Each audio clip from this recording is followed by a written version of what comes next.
मद भक्त जत्र गायन्ति तत्र तिष्ठामि नारद।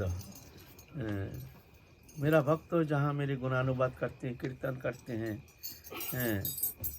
तो मैं अवश्य वहाँ विराजमान रहता हूँ। तो संत हृदय है, भक्त के हृदय भगवान के अधिष्ठान क्षेत्र है। भक्त हृदय में भगवान विराजमान है। तुम भगवान को कहाँ ढूंढोगे? बोलता है नहीं, भक्त के पास जाओ, भक्त के सानिध्य में रहो, भक्त की सेवा करो, भगवान बहुत सुलभ हो जाएगा। महत सेवायांग धर्माहुर विमुक्ते समुदाय जोशित संगी संगम।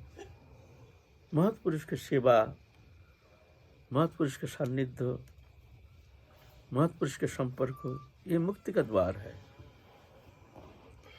संत आ गया, लेकिन सबसे दुख की बात क्या है, हम लोग संत को ऐसे आदर बुद्धि से ले नहीं पाते हैं। हम लोग ब्रज में वास करते हैं ना, तो यहाँ तो हर जगह संत संत है, तो क्या होता है, एक साधारणीकरण हो जाता है, बहुत साधारणीकरण। एक साधारण दृष्टि सब संत है ना, सुबह उठ करके संत दिखते हैं। मान लो आप, हीरा तो बहुत कीमती वस्तु है, लेकिन रास्ते में मान लो बिखरा हुआ हीरा है, जहाँ जाओ हीरा ही हीरा हीरा, तो इसको आप आदर थोड़ी करेंगे, उसका संग्रह थोड़ी करेंगे, ये तो मिलता ही है, इसको कौन आदर करेगा। तो संत, उनको आदर बुद्धि नष्ट हो जाता है, साधारणीकरण हो जाता है। ऐसे ही है, वास्तव में ऐसे बात है नहीं। न जाने किस हृदय में भगवान कैसे कृपा करते हैं। तो जब पुण्यकृत राशि जब फलोन्मुख होता है, तभी जा करके संत आते हैं, संत समागम होते हैं। ये बहुत सौभाग्य के सूचक है। हम तो अति दुर्भागा जीव है। अगर आपने विचार किया जाए तो अति निकृष्ट क्वालिटी के, निकृष्ट मान के एक साधु तो कहा नहीं जाएगा। फिर भी राधा रानी की शरणागत होकर राधा रानी के चरण कमल में पड़े हैं, लेकिन सुकृत तो कुछ है नहीं। लेकिन ये देखने में आता है, जो संत आते हैं कृपा करने के लिए, वही तो की कृपा करने के लिए। आज हमारे बीच में बाबा महाराज आए हैं, अति सौभाग्य के सूचक है, मंगलमय सूचना लेके आए हैं। हमारे जीवन में एक मंगलमय सूचना लेके आए हैं। बाबा महाराज अहुति की कृपा पर वश होकर सिर्फ कृपा करने के लिए ही शुभागमन किए हैं। नहीं तो हमारा इतना भाग्य कहाँ। कौन सा सुकृति के बल पर हम उनको बुलाएंगे, आइए हमारे द्वार पर आइए, आप चरण कमल स्थापन कीजिए। इतना सौभाग्य हमारा तो है नहीं। हमारा बाप दादा की है कि नहीं पता नहीं, हो सकता है, लेकिन हमारा तो है नहीं। तो एक अहित की कृपा पर वर्ष होकर के संत हृदय नवनीत समाना। तो दीनन के प्रति कृपा करने के लिए संत समागम होते हैं, लेकिन उस कृपा हम उसका मूल्यांकन करने में असमर्थ हो जाते हैं, मूल्यांकन कर नहीं पाते हैं, एक साधारणीकरण कर लेते हैं। ये तो आते हैं कितना, आते हैं कितना जाते हैं। वास्तव में ऐसा नहीं है, ऐसा नहीं है। ये अति सौभाग्य के सूचक है। मैं तो धन्य मानता हूँ बाबा महाराज कितना दूर से, इतना वृद्धावस्था में भी देखो कितना कष्ट स्वीकार करके कृपा करने के लिए यहाँ शुभागमन किए हैं। कुछ देने का तो कुछ है नहीं, बस अपने विनम्र प्रणाम, चरण स्पर्श प्रणाम निवेदन करते हैं। बाबा महाराज हमारे ऊपर प्रसन्न हो जाइए, बस देने का तो कुछ है नहीं। एक विनम्र प्रणाम निवेदन करते हैं आपके श्री चरण कमल में।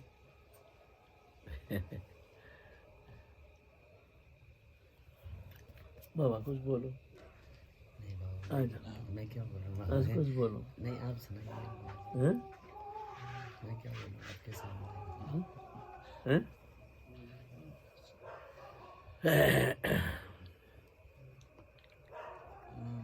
हमारे आलोच्य विषय चल रहा था शबरी उपाख्यान। शबरी ने तो नीच कुल में जन्म लिया है। असली में ये जो जाति प्रथा, ये जन्म से नहीं होती है, ये कर्म से होता है। भगवान गीता में कहे हैं चतुर्वर्ण मया सृष्टं गुण कर्म विभागश। हम 4 वर्ण सृष्टि किए गुण और कर्म के विभाग अनुसार, जन्म से नहीं। श्रीमद् भागवत पुराण में है, जिसमें जो गुण तुम देखोगे उसको उसी वर्ण रूप में तुम निर्दिष्ट करना, उसको उसी वर्ण कहें। देखा जाता है भरत राजा के जी उपखंड में देखते हैं, उनके कुछ ब्राह्मण हो गए, कुछ क्षत्रिय हो गए। भरत महाराज के उपखंड में कैसे हो गए? गुण अनुसार। हम आलोचना की है पहले भी, जो छंद उपनिषद में आता है, एक सत्यकाम नामक एक बालक आए हैं गौतम ऋषि के पास, आके रो रहे हैं। बालक, छोटा सा बालक, कैसे बच्चा तुम क्यों रो रहे हो?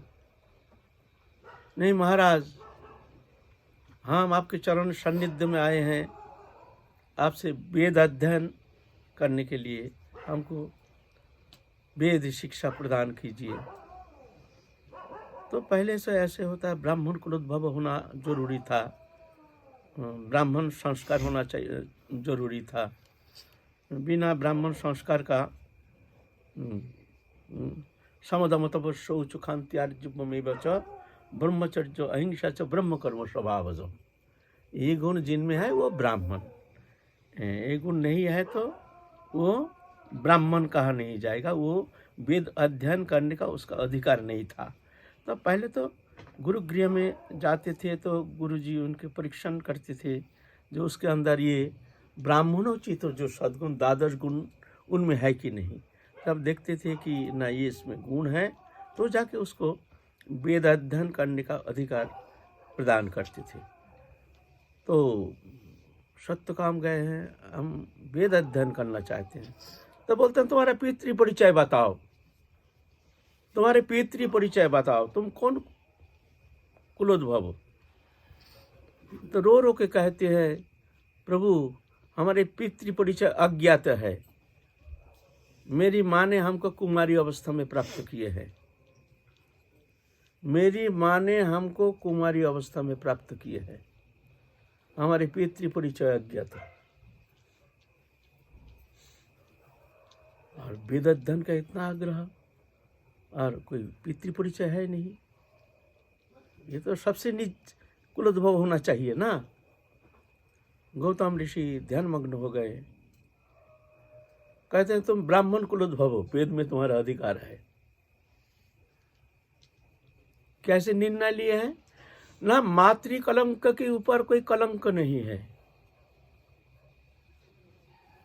और इतना सत्यवादी जो अकपट मातृ कलंकों को प्रकाश किए हैं, मेरी माँ कुमारी अवस्था में हमको प्राप्त किए हैं। इतना बड़ा मातृ कलंक, इतना बड़ा सत्यवादी एकमात्र ब्राह्मण संस्कार से होता है, नहीं तो इतना बड़ा सत्यवादी जगत में संभव नहीं है, जो कि मातृ कलंक को भी छुपाते नहीं है।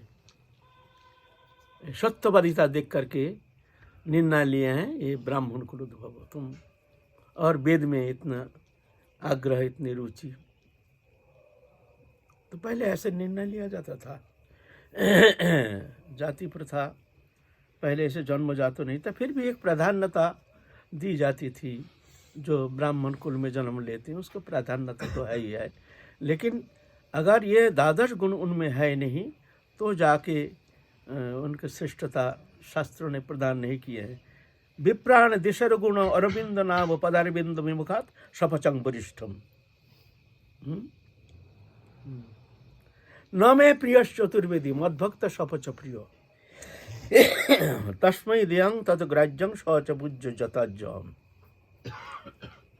चतुर्वेदी ब्राह्मण मेरे प्रिय नहीं है, मेरे भक्त तो हमसे भक्ति करते हैं, अगर वो चंडाल भी होता है तो वो मेरा प्रिय है। भगवान तो और शरीर को देखते नहीं, वो तो आत्मा को देखते हैं, उनका ही अंश है, अभिन्न अंश है। ये तो हम देखते हैं, ये ऊंची कुल में, ये नीचे कुल, ये पशु है, कुत्ता है, बिल्ली है, फिगार को, शरीर को देखते हैं, चतुर्विंशति तत्व को देखते हैं, उसके अंदर जो है उनको देखते नहीं है। ऐसे ही क्लासिफिकेशन करते हैं, करके किसी के प्रति हीन बुद्धि, किसी के प्रति घृणा बुद्धि, किसी के प्रति अवज्ञा बुद्धि, किसी के प्रति श्रद्धा, ये पूरा अज्ञानता है। ये अज्ञानता प्रसूत है। तो भगवान तो ये देखते नहीं है, भगवान देखते हैं तो वो एक ही है सब। मैं आता तो मिदंग सर्वं जगत अव्यक्त मूर्तिना, अव्यक्त रूप में मैं ही समस्त जगत चर चर व्याप्त हूँ। मत्या परतरंग नान्यत किंचिदस्ति धनंजय मयि सर्वमेदं प्रत्यं सूत्रे मुनिगणैव। हमसे परे और कोई था, सब भगवान मैं है। इसीलिए भगवान ये तो देखते ही नहीं है कौन कुलोद्भव हो, इससे भगवान का कोई लेना ना देना। भगवान ने तो कहते हैं न मैं प्रिय चतुर्वेदी, चतुर्वेदी ब्राह्मण मेरे प्रिय नहीं है। मद भक्त सपच प्रिय, जो चंडाल अगर मुझमें भक्तिमान है तो वो मेरे प्रिय है।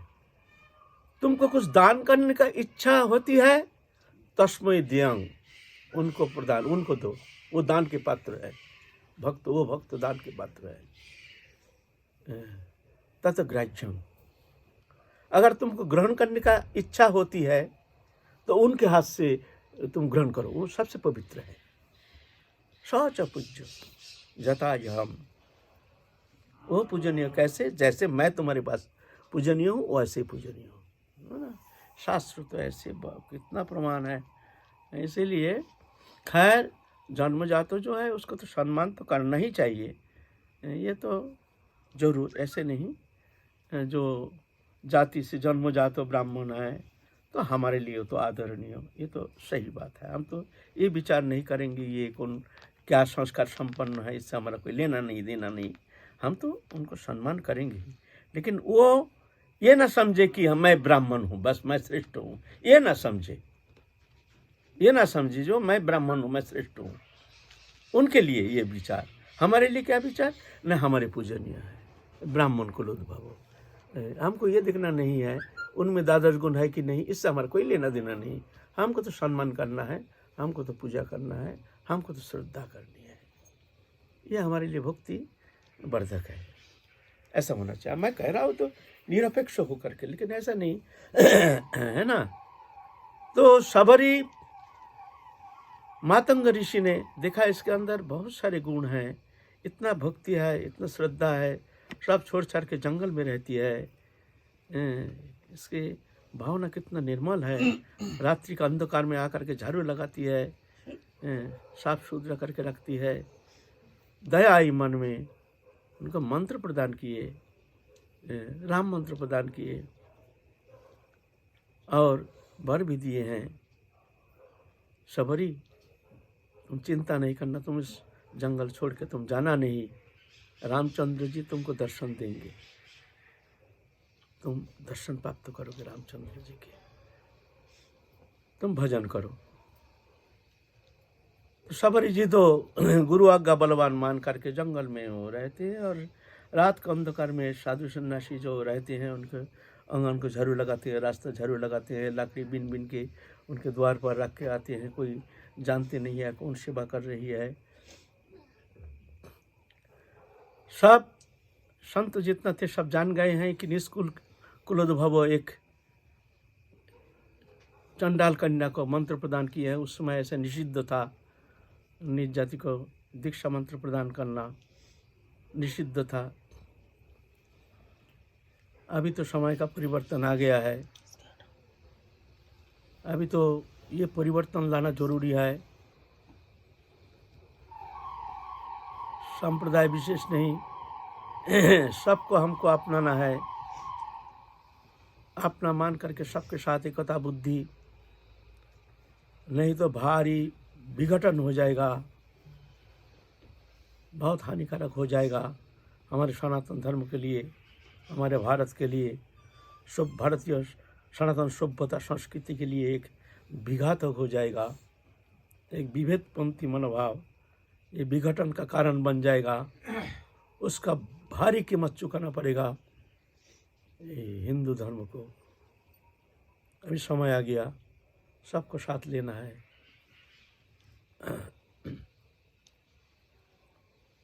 तो सबरी को दीक्षा देने का कारण सब साधु संतों मातंग ऋषि को परित्याग कर दिया। एक सुतस्विनी नदी थी, उसमें सब कोई जल क्रिया करते थे, स्नान ध्यान आदि करते थे।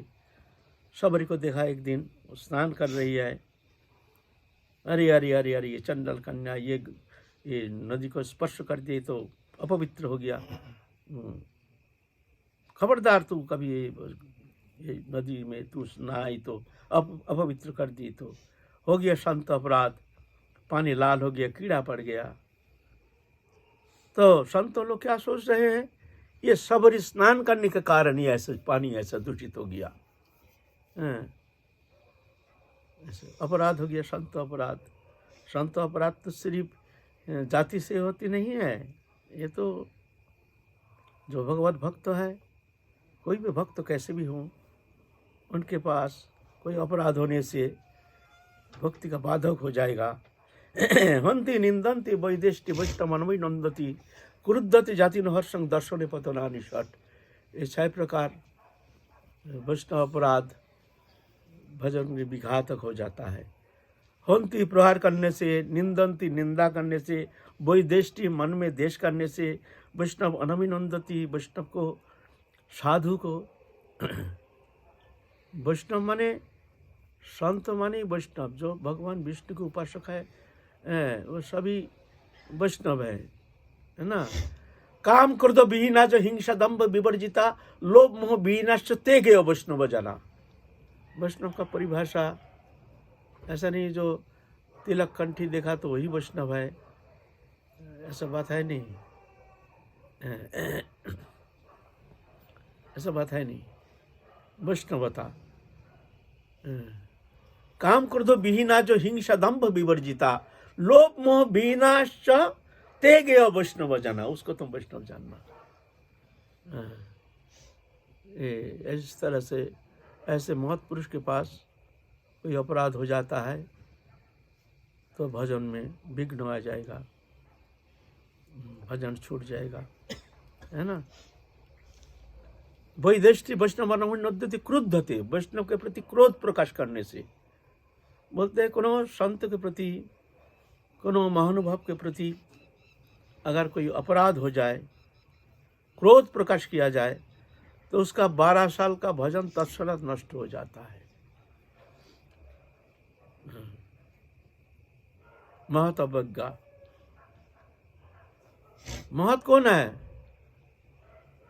गुण से महत होता है, पोशाक से महत नहीं होता है। महंतस्ते समचित्ता प्रशांता विमन्नव सुहृद साधव जे, ये गुण जिनमें है वो महत पुरुष है।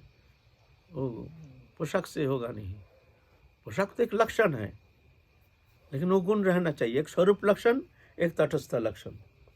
स्वरूप लक्षण है रूप द्वारा प्रकाश, पोशाक द्वारा स्वरूप लक्षण जे तिलक है, कंठिया माला है, वैष्णव है, लेकिन इसमें होगा नहीं, ये तो स्वरूप लक्षण है। तटस्थ लक्षण गुण द्वारा प्रकाश। संत अनपेक्षा मच्चित्ता प्रशांता समदर्शिन निर्मम निरहंकारा निर्द्वंद्वा निष्परिग्रहा, ये गुण जिनमें है वो संत है, ये गुण द्वारा प्रकाश है ना। तो ऐसा कहीं भी अपराध हो सकता है। अगर अपराध हो गया तो जाकर के भजन, ऐसे ऐसे महत्पुरुष है, महत्पुरुष के चरण में किंचित मत छोटा सा भी अपराध हो गया तो सारा जीवन का भजन चौपट हो सकता है। क्रुद्धते, क्रोध प्रकाश करने से 12 साल का भजन तत्क्षणात नष्ट हो जाता है। जाति नो हर्षं दर्शने पतनानि षट्, दर्शन मात्र हर्ष प्रकाश करना, दर्शन मात्र से हर्ष प्रकाश, ये इतना प्रकार संत अपराध होता है। तो सबरी को अपमान करने से, इस तरह से नदी जो पानी है वो लाल हो गया, कीड़ा पड़ गया।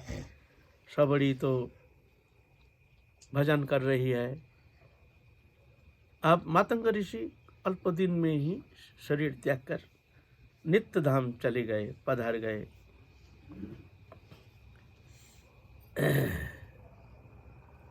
सबरी को कह गए रामचंद्र आएंगे, रामचंद्र आएंगे, जरूर सबरी तेरे को दर्शन हो जाएगा, तो ये जंगल छोड़ के जाना नहीं। सबरी सोच रहे हैं कि रामचंद्र आएंगे तो कल भी आ सकता है, आज भी आ सकता है, ऐसे तो कह के नहीं गए इतना साल बाद आएंगे रामचंद्र। अब उनके मन में बैठ गया शायद काल भी आ सकता है। फिर काल के दिन दरजा में बैठी रहती है इंतजार में। अल्प उम्र सबरी के समय अल्प उम्र, सोचना आज भी आ सकते। ऐसे तो गुरुदेव कह के नहीं गए कि 50 साल पीछे आएंगे, शायद काल आ जाए। झाड़ू लेकर के झाड़ू लगाती है, इस रास्ते से रामचंद्र आएंगे। कंकर छाटते हैं, रामचंद्र आएंगे।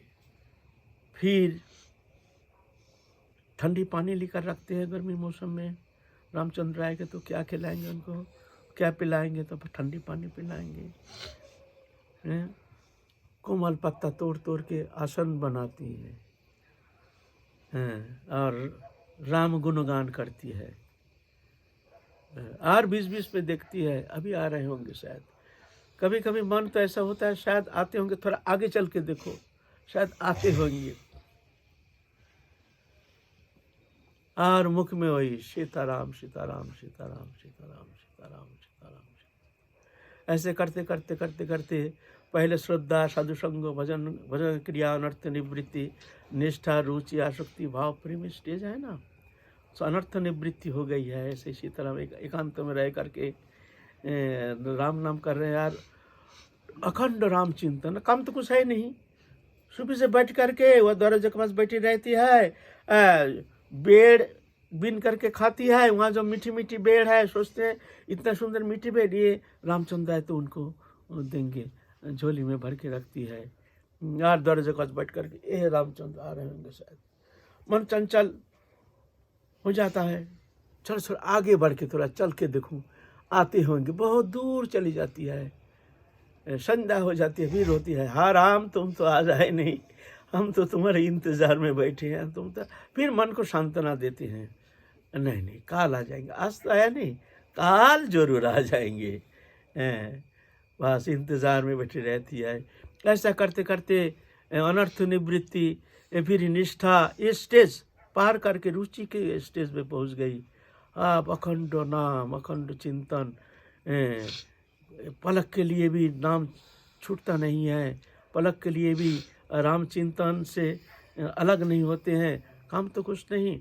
ऐसा करते करते इतनी व्याकुलता बढ़ गई, जो रात को सोते सोते कोई कुत्ता बिल्ली कुछ जाता है, जंगल है ना, तो पत्ता का आवाज़ होता है, सूखा पत्ता का आवाज़ होता है, राम राम राम आ गए, शायद राम आ गए, पत्ता का आवाज़ हो रहा है। बाहर निकलती है, देखती है ना कुछ नहीं, एक कुत्ता जा रहा है, एक बिल्ली जा रही है। फिर रोती है बैठे बैठे, राम हम तो तुम्हारे इंतजार में बैठे हैं, राम तुम तो आए नहीं।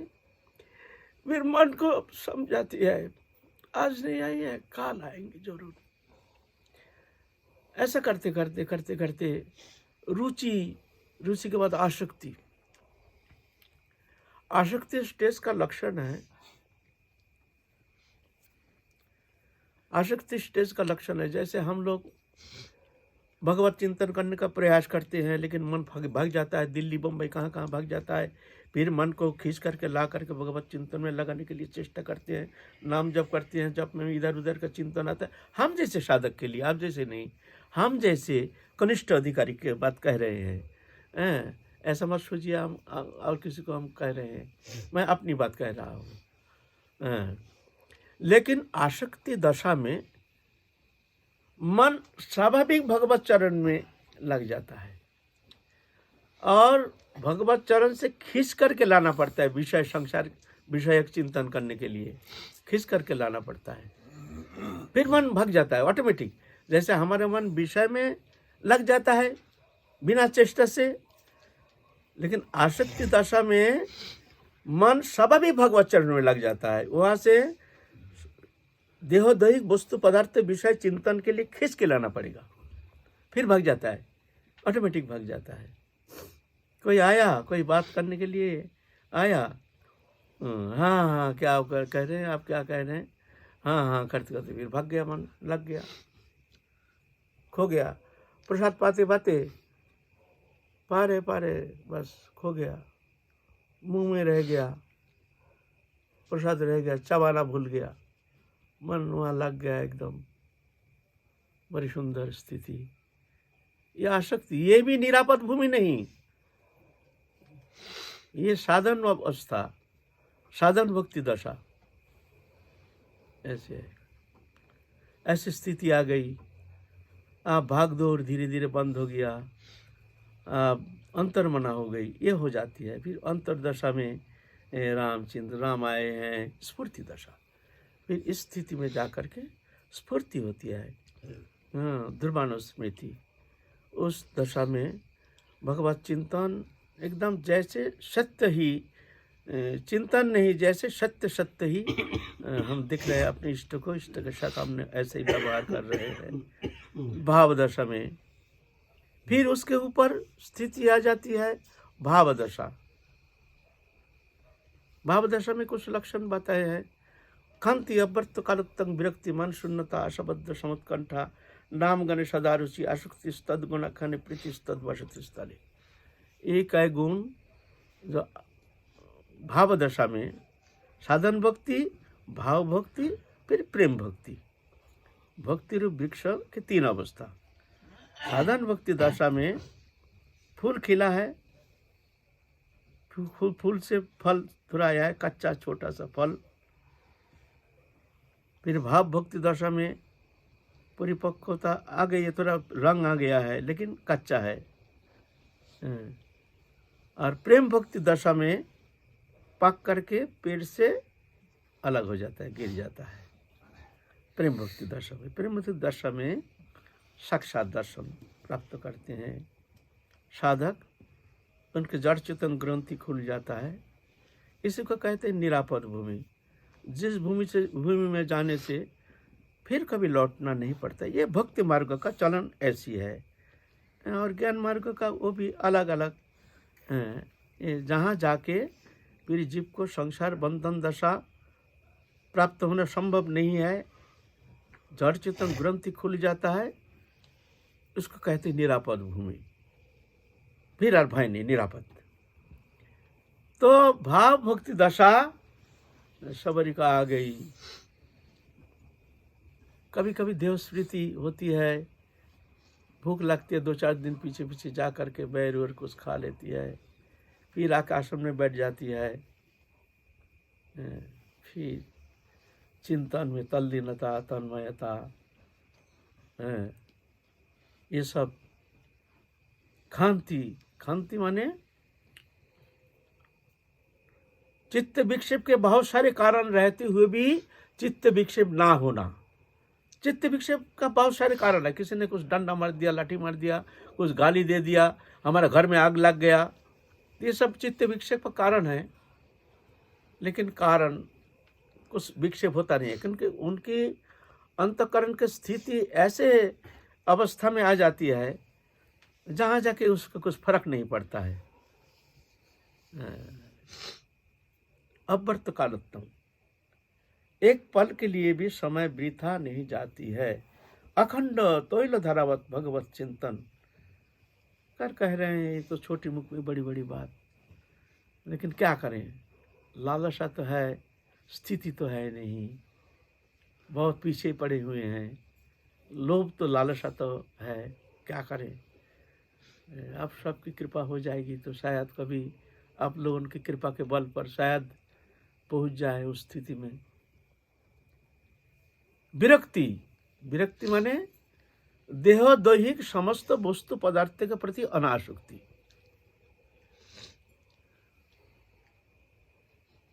देह पहले देह में आसक्ति के कारण दैहिक वस्तु में आसक्ति। दैहिक वस्तु स्त्री पुत्र कुटुंब परिवार धन जन वित्त वैभव, ये सब देह संबंधी वस्तु। देह संबंधी वस्तु में आसक्ति का कारण है शरीर में आसक्ति। शरीर मैं हूँ, शरीर मैं नहीं होना, शरीर संबंधी वस्तु मेरा है। तो उस स्थिति में अपना स्वरूप में स्थित हो जाता है, बहुत निकट पहुंच जाता है। जो शरीर का जो आसक्ति, शरीर के प्रति जो अपनापन तदात्मता ढीला हो जाता है, तो देवदैहिक वस्तु पदार्थ के प्रति अनासक्ति आ जाती है। शरीर के प्रति भी अनासक्ति, अरे इसको क्या खिलाएंगे, इसके शरीर मैं थोड़ी हूँ। अरे एक बाबा थे, बरसाने के पास ही कटोली न कोई ग्राम में रहते थे, तो कहीं निकालते नहीं थे। तो एक वैष्णव बहुत दिन सुने, बड़े अच्छा भजन आनंद दिया, चलो उनके दर्शन करेंगे। तो उनके दर्शन के लिए गए। सुबह सुबह तिलक कर रहे हैं, कोई शीशा नहीं, ऐसे ही तिलक लेकर के, किसी का तरफ देखते नहीं है, तिलक लेकर के ऐसे। तो वो बाबा जी जाके दंडवत प्रणाम करके कहते हैं, महाराज आप शीशा क्यों नहीं व्यवहार करते, तिलक लगाते हैं, एक शीशा मैं दे जाऊं?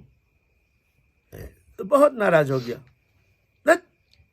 ये शरीर को देखने से हमको बहुत गुस्सा आ जाती है।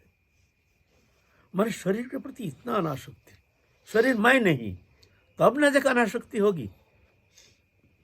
शरीर जब तक मैं मेरापन, तब तक अनासक्ति ऐसे थोड़ी होगी, जोड़ करके थोड़ी होती है ऐसे।